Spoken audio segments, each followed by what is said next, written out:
शादी के बाद नई बहू अपने ससुराल आई। वह पूरे मन से सास ससुर की सेवा करती और उनकी हर जरूरत का ध्यान रखती। लेकिन सासू मां को उस पर भरोसा नहीं था। एक दिन बहू ने सुना कि सासू मां ससुर जी से कह रही थीं, बहू दूध में पानी मिलाकर देती है। यह सुनकर बहू ने अगली बार दूध का बर्तन सीधे सासू मां के सामने ले जाकर उनके गिलास में दूध डाल दिया।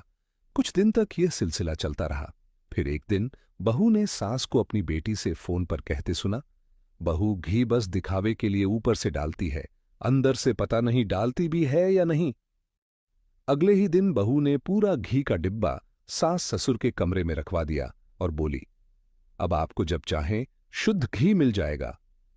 कुछ दिन बाद सासू मां फिर से कहने लगी, बेटा खूब फल लाता है, पर हमें तो थोड़ा सा ही देता होगा। बहू खुद ही ज्यादा खा जाती होगी।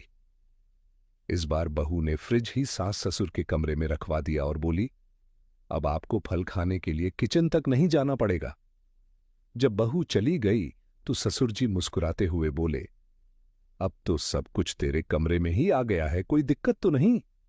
सासू मां थोड़ा हिचकिचाते हुए बोली, सब ठीक है जी, पर मुझे अब भी लगता है कि बहू कोई न कोई चाल चल ही रही होगी। इस पर ससुर जी हंसकर बोले, गड़बड़ वो नहीं कर रही, गड़बड़ तो तेरे ही दिमाग में है। तू खुद जैसी बहू रही होगी वैसे ही अपनी बहू के बारे में सोच रही है। निष्कर्ष, शक और वहम का इलाज दुनिया के किसी भी हकीम के पास नहीं है।